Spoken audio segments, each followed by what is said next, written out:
I'm Sigal Shoham, and this is the Conflict Hotline. What you say next can change your world. I will be hosting today's show, and we will be examining the topic of sex with someone else. According to Wikipedia, 90% of first-time divorces are a result of one person sleeping with someone else. As most of us know, this also affects people who are not married. With me in the studio to explore this topic are Mickey Kashtan, our conflict coach. We also have Newt Bailey and Ali Miller, both NVC practitioners here as role players. They'll work together to show how this issue impacts individuals and relationships. I'll be watching along with you and asking questions about what happens. Now let's begin to take a look at this difficult issue. Hi. So here is the bare bones of the story. Newt is going to be playing Dan, and Ali is going to be playing Casey. Dan and Casey have been together for about 3 years. That much they agree on, right? And then a few days ago, Casey discovered that Dan has been sleeping with someone else for some time. And so they tried to have a conversation about it on their own, which didn't really go very well. I don't even know what to say to you. I cannot believe you slept with her. What were you thinking? I understand. What were you thinking? Well, I understand it's shocking, but what do you mean, what was I thinking? What do you mean you're surprised? Tell me what you were thinking. Please walk me through it. What were you thinking? It had been 4 months since the last time we had sex. That's what I was thinking. And? And eventually, like I've been putting Did you up with that kind of completely forget about our commitment to each other? No, I haven't forgotten Did the about word it. even cross your mind, commitment? Did you forget about the part where it says sexual relationship? Did you forget about that part? Thank you. Thank you.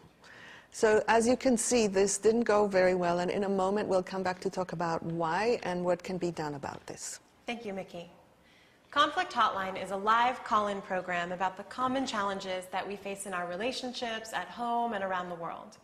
We show how people can develop awareness and skills to face those situations more successfully. We're an all-volunteer effort with no budget, and we're affiliated with Bay Area Nonviolent Communication. Based on your feedback, we're focusing on one relationship for the whole show. That means that tonight we're not taking live calls like we usually do, but you can always email us at conflicthotline@baynvc.org. Let's see what happens next. Thank you. So this topic gives us an opportunity to take a deeper look at how we can work and prepare for working out a conflict like this. As you can see, the conversation was incredibly charged, and that's not surprising. So they decided that they're going to contact me and work with me to resolve what to do with the situation. Now, in a situation like this, I'm going to work with each of them separately. And the reason is that even with me, it wouldn't work to put them together. Let's see what would have happened if they had come into a session, both of them together with me. So let's pretend that that's happened, which it wouldn't, because there isn't enough trust between them to even be able to be in the room and hear each other. Let's see what happens. Why don't you tell her what you did? You don't have to start with that kind of tone about it. Can you hang back for a moment? I want to just even see if we can have a bit of a connection here. Well, frankly, I don't think that's very likely, because it's kind of like I'm being portrayed essentially as some kind of portrayed as a perpetrator of some kind of crime. Can you hang back for a moment? I want to hear you one at a time. I can hang back if she can actually be reasonable in what she's saying. I cannot believe you. Be reasonable. You cheated That's on why me. we've come here. We've come here and we're paying money so that you can actually take responsibility for I what am you taking did? responsibility No, for you're it. not. Okay, thank you. That's what would have happened. And there's a reason for this. It's not that they are unskilled people or monsters or anything like this. It's that the issues that surround a situation in which one person sleeps with another person raise our deepest feelings, our most core issues, touch on matters of trust, mattering, connection, basic safety. So it's very hard to work together.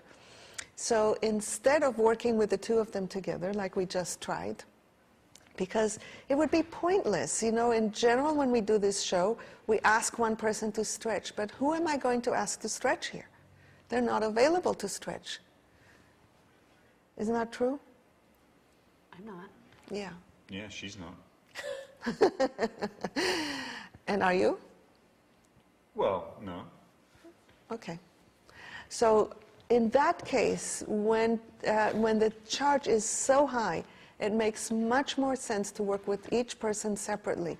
Then some of the charge can be metabolized through the process of empathic presence and connection, and then we can bring them together. So in our next segment of this, we're going to work with one person. Now you might think that I would work first with Casey, because in the common language, Casey is portrayed as the victim. From a nonviolent communication perspective, there's no victim and no perpetrator. There's just a situation with two people who are caught in a cycle of great suffering.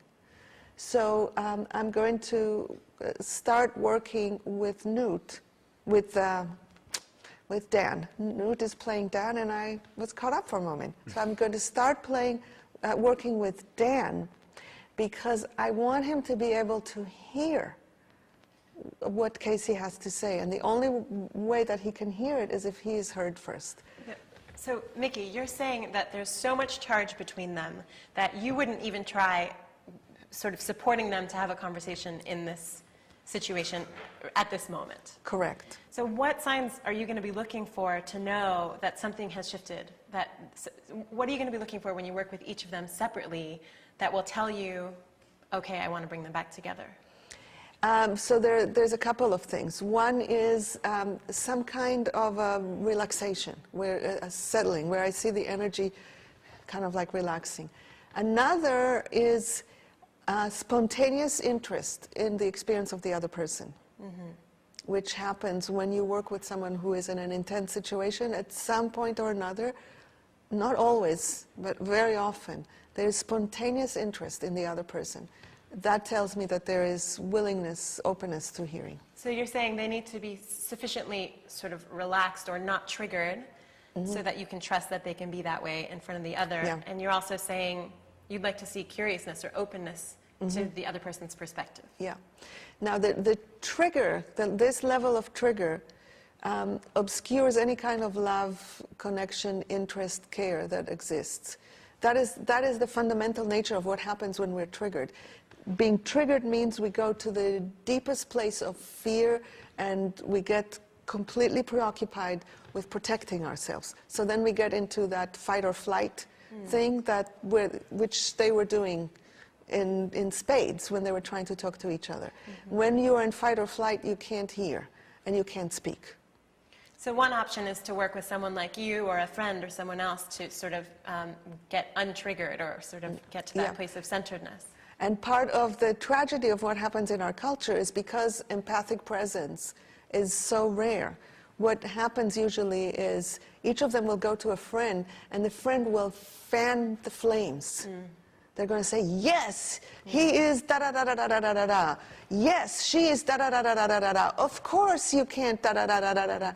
And this way, they are not going to find themselves in a place of being able to connect. And that can lead to very acrimonious breakup. Now, right from the start, before I even start talking with them and working with them, I'm not having any attachment to an outcome in which they stay together or an outcome in which they don't. My interest is in supporting them in being able to create enough connection where they can choose together whether to use this as an opportunity to deepen and transform their relationship, or whether this is an indication for them that it's time to break up and do either one of these while seeing each other's humanity. That's my goal. So let's see what happens when you work with them one at a time. Yeah. Well, we're going to take a quick break and come back and watch Mickey work first with Dan.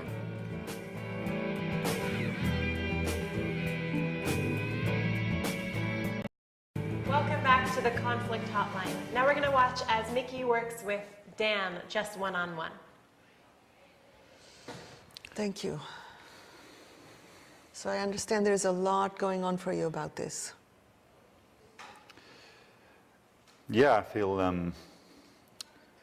bad about it. I feel bad about getting caught the way I did. I feel bad about that it had come to that in the first place, and I just feel, I don't know, I just kind of couldn't stand it anymore, kind of talking about what are we going to do with our sex life and what are we going to do with, you know, that crappy part of our relationship, and then nothing ever happens. We come up with ideas, we read books, you know, but it's just all talk. And so, and I'm, you know, I'm not saying it's all me or all her, it's both of us, but. So what I'm getting is that you are really longing to be in a relationship that has a free flow of satisfying sexual expression. Right, I mean, not just that, obviously, but that would be a part of the... Yeah. I mean, it was when we were first together, you know? Yeah. And you really want that back. Yeah, I mean, it's hard to even imagine it. But I suppose, yeah, I want it back. I mean, I'd pretty much given up on it in a way, which is why I went and did what I did with someone else, but... Yeah, I want to pause for a second, and I want to kind of like highlight this point, which is when people get to a point of giving up, it's hard to remember that you want something, because the experience of wanting something that you don't have and staying in the openness of wanting is very painful. And most of us don't have the capacity to stay there, so we close down and we tell ourselves that we don't really want it anymore. It's just like the sour grapes situation. So in order for there to be any openness to connection, at some point, Dan will need to touch the heart of what connects him to Casey. Otherwise, there won't be any chance for anything to happen. For right now, he's not there. So I am still in the place of like, where is there, what's really alive, what's real for Dan in this moment? So what I'm getting is that you were kind of like trying to cope. You were no longer in a place of having your heart open and in touch with the longing. You were just trying to cope with it, and it just became too much. You said in touch with the longing? Yeah. Yeah, you could say it that way. Yeah, it's too disappointing, too much of the same, like, repetitive process again and again, and it's just too disappointing in the end. And I'd given up on, but I still love Casey, and we have a lot of great times together still. There's all sorts of fun aspects to us being together. Yeah. So the dilemma is really acute for you internally. Yeah, you could say that, yeah. Yeah. So was it that in some ways you were really hoping to be able to satisfy this need someplace else so that you could be more easily with Casey without having the ongoing frustration? Yeah, I mean, it's not all as noble as that, maybe. But that's part of it. I mean, part of it was just pure kind of lust having built up to a certain point, you know, and just kind of having an opportunity and just not thinking about it too much and just going for it. But I did kind of hope that the result would be that I'd just get calmed down a little bit around the whole thing and more relaxed, and once I was more relaxed about it, then we could maybe, I thought it might happen that we could work things out. Mm-hmm. I don't know. So another part of it is just, just really wanting to give free rein to your passion for life, to your right. Energy, all your erotic energy, and just right. let it have some outlet. Exactly. Yeah. And you had an opportunity and you went for it. Yeah. I didn't go looking particularly. It just presented itself, and yeah. So I just thought, okay, you know. do I have to keep torturing myself, or can I actually enjoy this part of life, you know, as well? Yeah. I have a question for you, Mickey. Yeah. As the viewer, I have moments of understanding what Dan is saying, and then I have moments of, you know, some judgments in my head that come up. But you know, that's no reason to. You totally crossed the line. You know, there's no, you know, even just listening to him, I have these. I go in and out of being able to Yeah. have compassion for him. And I wonder, does that happen to you when you're working with him, and how do you deal with that if it does? Not very much, because when I'm actually working with someone more of the time than not, I am so immersed in being with them that I'm just with them. Mm-hmm. However, it happens inside of him, and that I'm aware of. He is, we haven't gotten to that place. He just said he feels bad about it. I'm so confident that he judges himself in those ways that you just named. Let's check. Dan, are you? Yeah, I don't think it's the right thing to do. This is probably something a lot more honest and direct and caring and God knows what else that I could have done. Sure. And so I feel a bit ripped up inside about that. Yeah. So the reason why I am working first on finding what was going on that led him to do it is so that he has space for compassion for himself.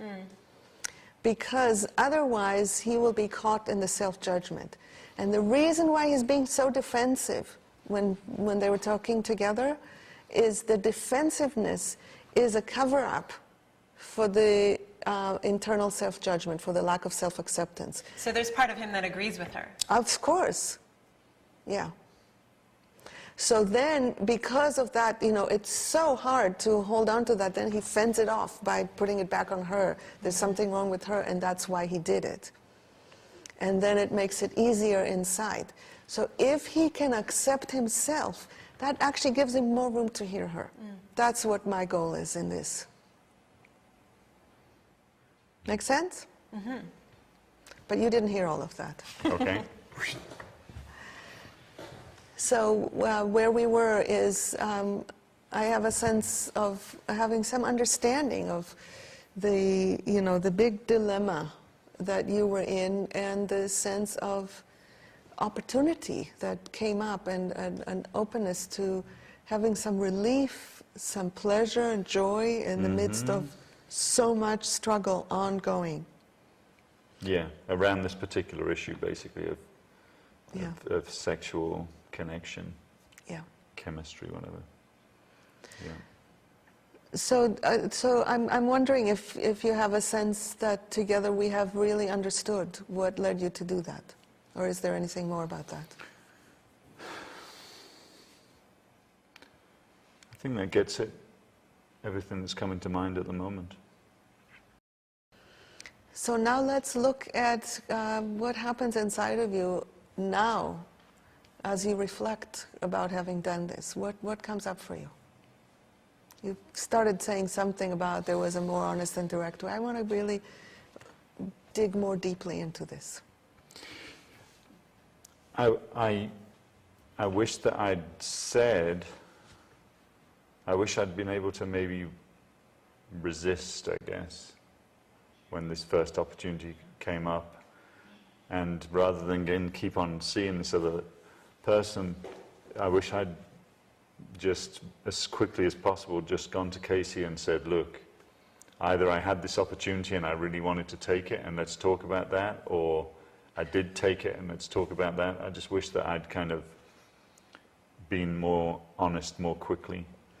So when I hear you say, I wish that I'd done this, I wish that I'd resisted, what I'm hearing in that is that you want to have the capacity to make choice in moments when you're really pulled, so that your choice to go there or not go there is much more mindful, first of all. Sure. Yeah. And I'm wondering if that moment of not resisting, as you call it, is one of the things that you most judge yourself for.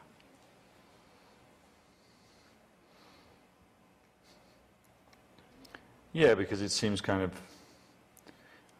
I could have just said no, right? And then we wouldn't be in this situation. I mean, but, you know, it's like I didn't want to just, what I was fearful of as well was that I would just say no to the other lady and then things would just carry on as usual Yeah. for me and Casey. We wouldn't talk about it any differently. Maybe I wouldn't even say anything about it. So It would just be the same. So the rot. other thing that I'm hearing in what you're saying is that you really want to trust yourself to take your needs seriously and to stand up for yourself. Right. Yeah, and that's not been happening, and that's what I'm really confused about. So there's a way in which doing this was also some form of taking a stand for yourself. Yes. And that really what you're hoping is that you could learn to take a stand for yourself with Casey, in interaction with her. Have the courage and the strength of heart to speak with her about it in a different way and to tell her how extreme the situation had become for you, Right. instead of taking this action without mindful choice. Right. Exactly. Yeah. Yeah. And when we agree to do something about the situation and then we don't, to actually follow up and to actually be, Yeah. you know, rigorous about it. So you have some regret about not having done this bit of standing your ground within the relationship and really working on making it be what you want. Right. That's Yeah. true. So take a breath for a moment. How do you feel in this moment about the whole thing right now? Where are you? Well, I'm worried about having those conversations now because of what you saw Casey's like right now, and but I'm feeling a little bit of relief just having you hear me without kind of pointing the finger of blame, which is plenty of other people are doing. And I feel bad enough already, so that doesn't help at all. You know, her friends won't even talk to me, and you know, Yeah. so. So you're still feeling really bad about yourself? Well, I'd like some understanding that I'm not just some criminal. Yeah. You know, so. So you're hoping for some compassion. Yeah. Mm-hmm. Yeah, from more people than just you. How about from inside yourself? Well, I think this conversation has helped bring some focus to that, you know, it's not all just some bad act that that I did. What I'm hearing ultimately is that you have a lot of regret for how you did this and a lot of understanding for why you did this. Right, that's true. Yeah. And I'm wondering if this is giving you some ground where you can imagine that you might have room to hear what Casey has to say and where she is, with my help. With your help, yeah. Yeah, I think so. Check inside. Do you imagine that you can stretch to do that? I just know that when she starts just like looking in that way that she looks, and just like it's just so pained and so like, you know. So the question is, can you face her pain? Because it's there. Can you find room in your heart to have compassion and tenderness towards her pain? Maybe. I mean, if she said it just like that she's in pain, it would be a lot easier for me to be compassionate rather than just sort of, how dare you and how could you? Yeah. So it would really help you if she can own her feelings instead of blaming you. Right. And Sure. that's part of what I will try to help with. Okay. Thank you. Thank you. Any questions from you, or shall we take a break? Yeah, I was just thinking, it seemed like three main things happened. And I want to check with you if what I'm seeing is what you're seeing. That one of the really important pieces is for Dan to have some compassion for himself, for him to understand why he did what he did. And at the same time, the parts that he doesn't like, to really notice that regret, to notice the sadness about what he wished he could have done differently, or the Yeah. choices that he wished he had made. And there's another piece, it sounds like, about acknowledging the pain, sort of being with the consequence of his choices. Yes, yes. And of course, it's always easier to acknowledge pain when the pain is unarmored. And also the tragedy is that when we are in pain, we are habituated to protecting ourselves and just lashing out, which is what Casey was doing. So when I work with her, I'm going to work on inviting her to unprotect herself and really just show the pain. To make it easier for then to have Dan hear her more easily. So it's very, very, very intricate. Intricate, and also it seems to me quite difficult to do all those things, have total compassion for oneself, feel the regret of the choices that you made, and sort of be with the pain of someone you love. It seems... Which is why these kinds of conversations rarely can happen on their own without outside help.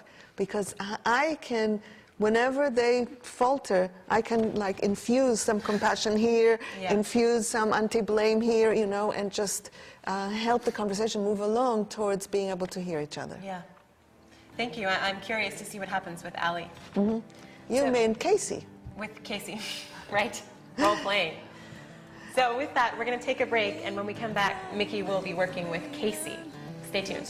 Takes me between the two worlds. Welcome back. You're watching Conflict Hotline. Now we're going to watch as Mickey works with Casey, the second part of our same relationship, sleeping with someone else theme. Thanks. Hi, Casey. Hi. I bet you're in a lot of pain. I am. Yeah. You already talked to Dan. Yes, I did. So are you on his side? So you want to really, really, really trust that I can hear you and understand your experience. Yeah. Yeah. Yeah, I really would like to. I'm scared of what he said, and if he's making it out to be like it was my fault, or I like led him to it, or it seems like that was the direction he's going in, and I just want you to know that it wasn't my fault. Yeah. You want him to take responsibility for his choice. Yeah. Yeah.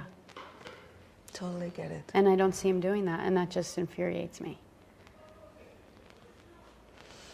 Yeah. And is that primarily about the integrity of honoring commitments? Yeah. Is that what most gets to you? Yes. It's like even if we weren't having sex as much as he wanted, it's like still we had an agreement, we had a commitment. And that just seems like it's like he forgot, or like he just didn't care about it. Like he just dropped that. And so that is probably, like, first of all, shocking to you. Totally shocking. There was some way in which I'm hearing that having this agreement was like a safety net for you, something that you can rest into. Yeah.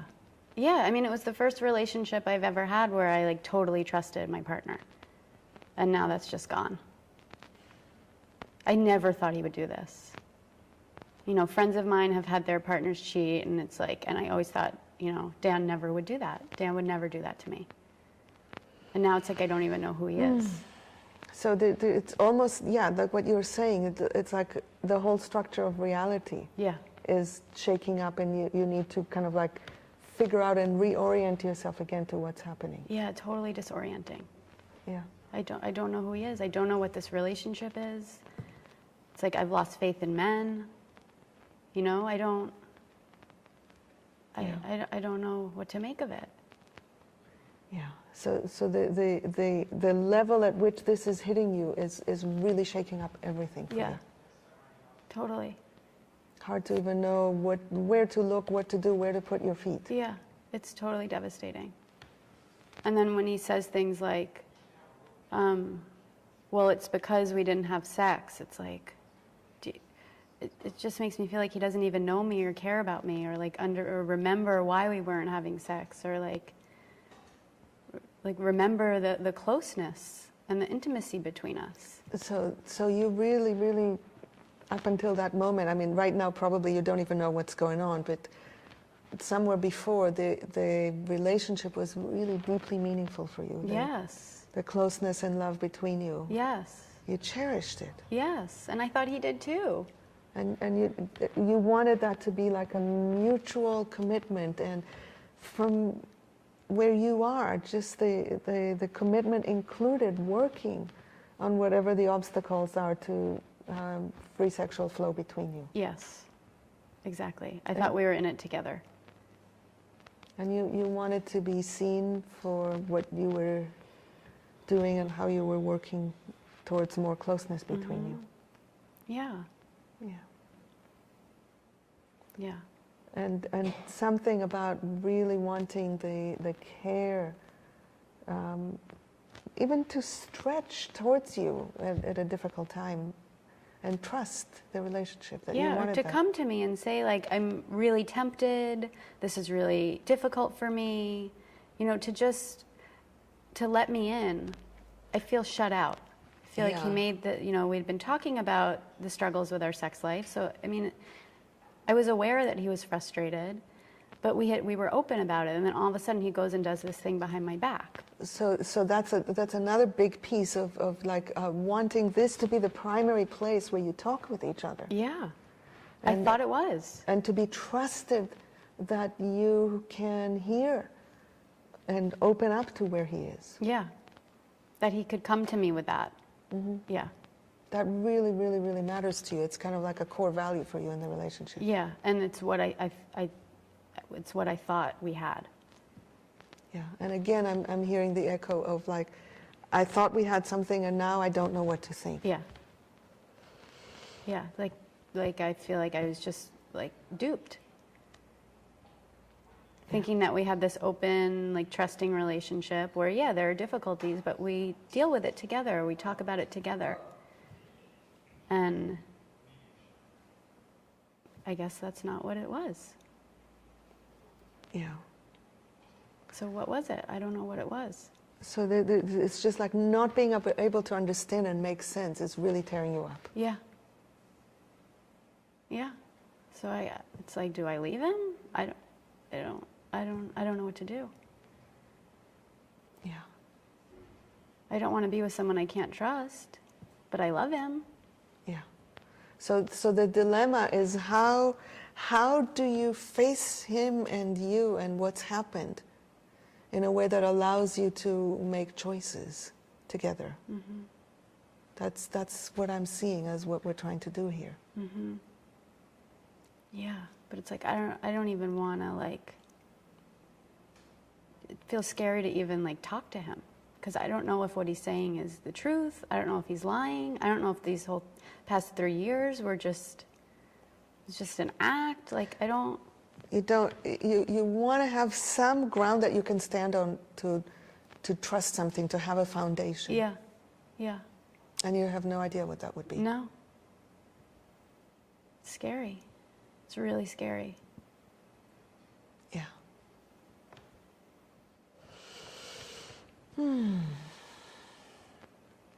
I'm wondering if you have clarity about what you would want him to hear from you.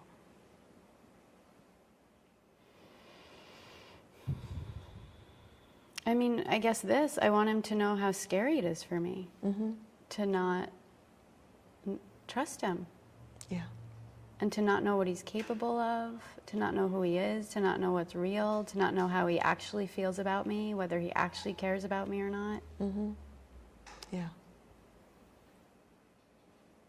I have a sense that he might have a whole lot more ease hearing that than what you said to him in your earlier conversation. You want to know why? Because I was so mad. Because you were talking about him and what's wrong with him, and now what you're talking about is what's going on inside of you. So there's a lot more vulnerability and openness there.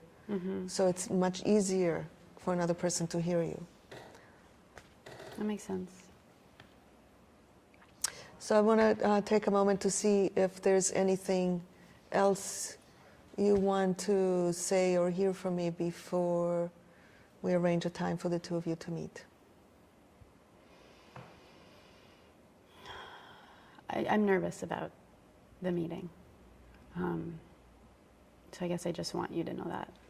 Mm-hmm. Yeah. And you're nervous because you're not, which part of it? You're not confident in what you will say and what he will say? I'm nervous about like being around him without yelling, or like what you're suggesting is to kind of like share myself vulnerably. Mm-hmm. I'm nervous about that because I don't know what he's going to do with that. I don't trust him. Yeah. So that to me is very important for him to know, that you don't trust him. Mm-hmm. And then we can work with the truth of what's there in the moment, step by step. That's part of what I will do when we are together. So just start with that I don't trust him. Yeah. And what it's like to not trust him. Okay. Okay. And one of the paradoxes is that it takes at least a little bit of trust to tell somebody that you don't trust them. Right. And are you willing to muster that level of trust? Do you think you can do that? Yeah, I do, with your help. Yeah. Thank you. Yeah. So we're going to take a break in a moment, but I bet you have something you want to ask me about. I do. It's amazing because when I heard Casey talk the first time when Dan was here, I heard a lot of the pain that she's expressing now. So I'm wondering about the subtleties. You know, I heard her say, what were you thinking? I can't believe this. And I just heard the same pain. So what gets in the way of her just saying, this is really painful? Why do we protect our vulnerability? Yeah. Because at least how I think of it is, if I tell you, you're awful and you don't hear me, it doesn't hurt. Mm. If I open my heart and say I'm in pain and agony and you don't hear me, I'm unprotected, so it hurts more. Hmm. So there is some kind of like a knee-jerk movement towards protecting myself from more pain, thereby almost guaranteeing that I will speak in a way that nobody can hear me when I'm in pain. So this is almost, but look at babies, for example. Babies are my best approximation of what we would be like without all the baggage of training. They have no difficulty showing their vulnerability, showing when they're in pain. Mm-hmm. It's almost like they expect that you will take care of them. Mm-hmm. And we lose that over time after experiencing enough disappointment in life. Yeah. Which unfortunately, the way life has worked in the last number of thousands of years, most of us do most of the time. Yeah. It's coming back to that state of putting myself on the table openly. That's part of the work of reclaiming relationships, especially when there's pain. And is there some power for Casey to just put her vulnerability out there, even if Dan doesn't hear it? Because then there is an internal integrity of being the person I want to be. It's just like that's the application of Gandhi to everyday life. Mm-hmm. Well, let's see what happens. Yeah. We're going to take another quick break, and we will be right back with both Casey and Dan.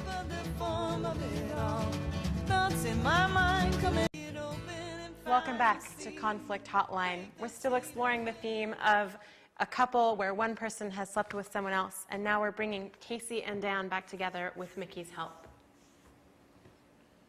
And you wanted to ask me something about it.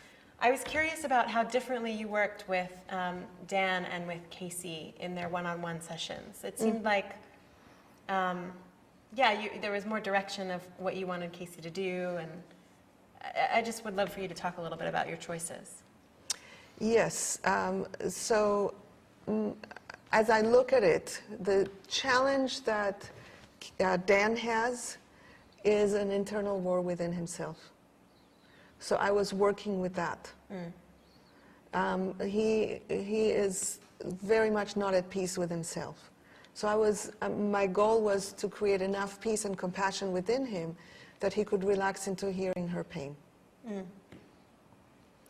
The challenge that I see here is much more relational, where she is so shook up that she doesn't know how to reach out across that to him. So that's what I was helping her with. It's just that they have different challenges, so I look at it differently. It's hard to remember that just because of circumstances, people have different work to do when they're showing up to a relationship, showing up to a conflict. It's probably like that with every situation. Absolutely. Absolutely. It always is the case. So when I work with people, I don't have, like a formula, or every person has to do this, or every session has to look like that. It's really being present with what's in front of me and navigating that to a place of where there can be openness and movement. Thanks. Okay. So welcome. I really appreciate your willingness to sit in the room together and try again to talk with each other about this topic. And I also imagine that it's been probably pretty rough to be living in the same house and not talk about this. It's like you're damned if you do and damned if you don't. And so maybe there's also a bit of a relief that finally there's going to be some attention to this. Is that the case for you? Yeah. Yeah. So I am going to check in with you, Dan, and see if you are in a place where you imagine that you can hear, with my help, some of what's going on for Casey about all this. Sure. Thank you. And are you in a place where you are willing to share? I can try. I don't even know if I can look at him. It's okay to cry if you need to.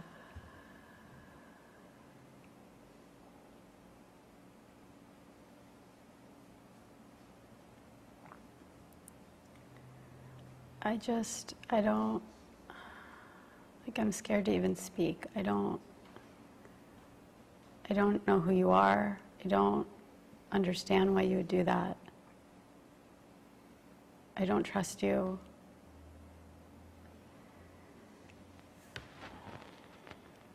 I don't know what to say. So it's really hard for you. The piece that I remember from our personal conversation is the sense that everything in your reality has been shaken up. And it's hard to know where you are or what's happening or how to even connect. And so I want to see if Dan was able to hear that. Is that okay if I check in with him about that?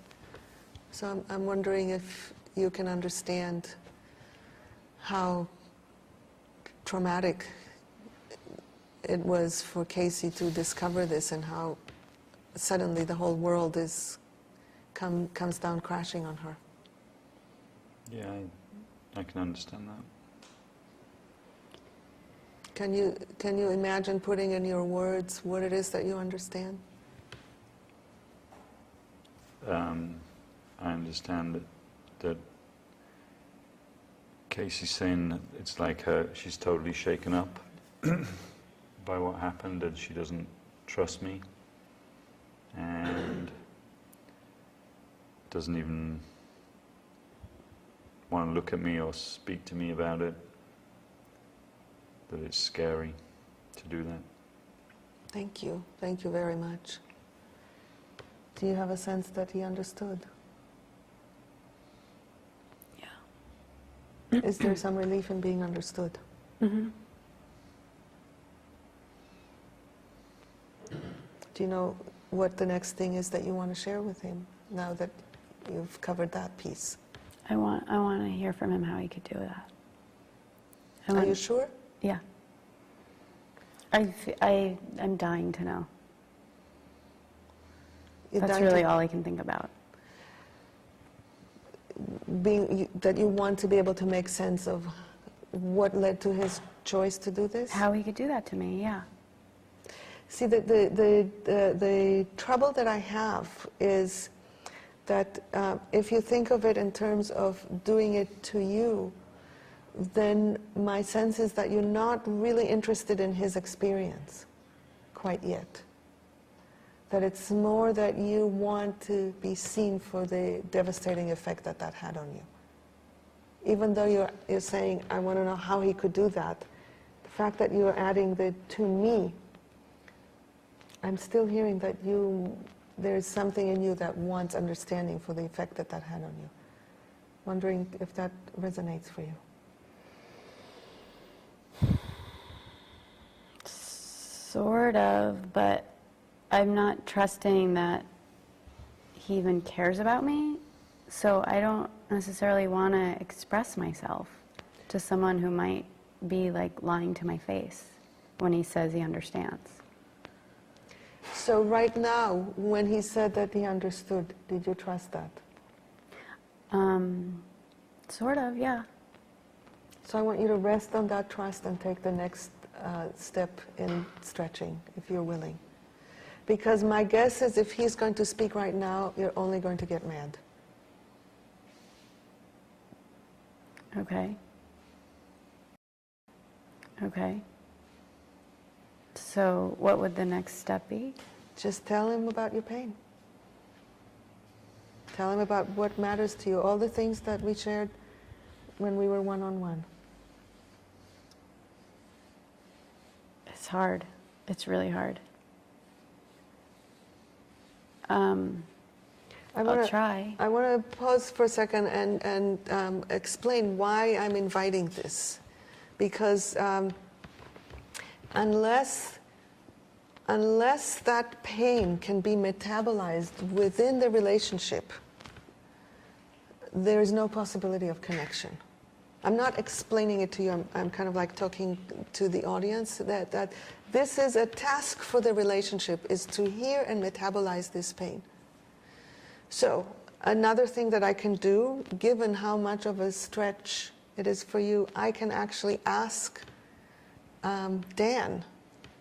Instead of asking you to speak, I can ask Dan if you can imagine the kind of pain that she's in and tell her what you imagine she's going through, even if she's not able to articulate it right now. Can you imagine what that would be? I think so. I think I can imagine. Just ask her, check with her if your imagination matches her experience. Might be easier and less scary for her to hear it from you than to say it herself. So, I'm guessing that it really hurts that I was sleeping with someone else and you just feel really mad about it, and I'm really shaken up, and you said you don't know if I even care about you or not, and that's really a shock. It's a total shock. My whole world, I just feel like I don't know who you are. I don't know what's real. I don't know if you're lying right now. I don't know if you ever cared about me.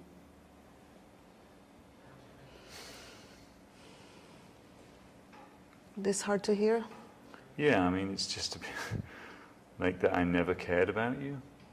It's not that she thinks that you never cared, it's that she doesn't know. And that's one of the biggest hurts here, is losing the ground on which she stands to be able to make sense of reality. That's one of the things that most hurt here. Did I get that piece right? Totally. Well, it's the not knowing. It's not that she knows that you don't care. It's that she doesn't know whether or not you do. Do you understand that? I guess I'm just kind of, I would think you'd at least know that I have done up until this happened. She has no way of knowing that. That's exactly the dilemma that she's in. Because she trusted you and she thought that this couldn't happen, and then it did happen, then she doesn't know what she can trust anymore. And the point of being able to grasp the extent of the devastation is the first bit of what will help you create a bridge with each other. So can you try to stretch, because we're just out of time, and I want you to, like, one time give her that satisfaction of understanding if you can. Yeah, okay, so because of what's happened, you're just so shaken up that everything that you thought was true now, you just don't know if it was or not, and you're totally beside yourself in all sorts of different ways about that, and it's totally messed with your life and with your head and everything. Thank you for stretching to do this. And did that feel like you got it? Yeah, it felt good. Thank you. So obviously this is just the beginning. This is like the first tiny baby step that just shows the extent of how challenging this issue is for people. And one baby step at a time, they can start hearing each other. And unfortunately, it won't happen today. We just started and we are ending. Right, it's painful to have just gotten them back together, just beginning to hear each other, and now we're coming to the end of our show. Maybe we could pick it up in a few episodes from now, but That would one be thing nice. that was really interesting to me was just how hard it was for Casey to just say what she had said with you. It was like Yeah. even just the presence of Dan in the room Yeah. just made it impossible again. It was all, protected. We heard, we were with you, the audience knows, we could say Yeah. what the issues were, and then just to have you say it to him was just added that layer of difficulty. It was amazing to me. Yeah. I'm curious what other things you noticed about what happened here. I noticed it was very hard to say.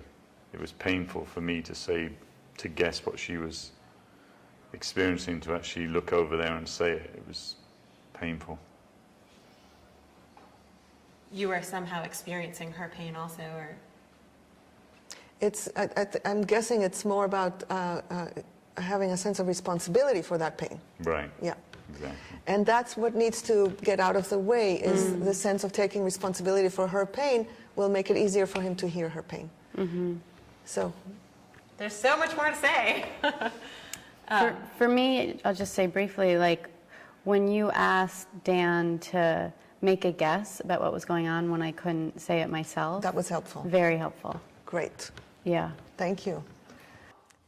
If you liked what you saw today and are moved to want to learn more, call our organization, Bay Area Nonviolent Communication, or look at our website for training opportunities with me, Newt, Mickey, and many others. Our contact information is repeated at the end of this program. Also, we want to hear your feedback. We continue to experiment with the format and content of the show each month, so please send us your comments, send us your scenarios, tell us what you want to role play here on Conflict Hotline. Send them to conflicthotline@baynvc.org.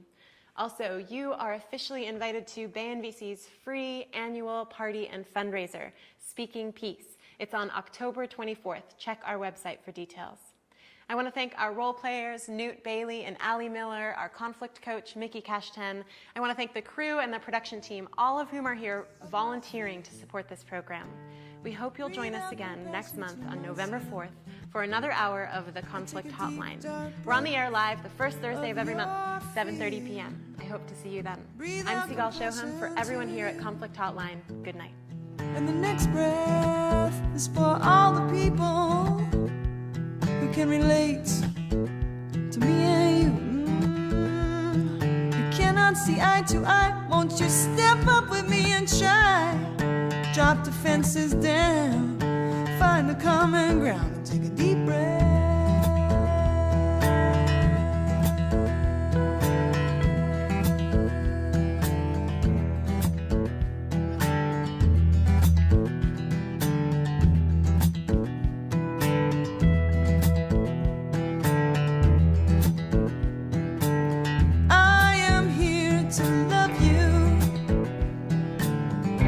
I am here to free you, yeah, enemy.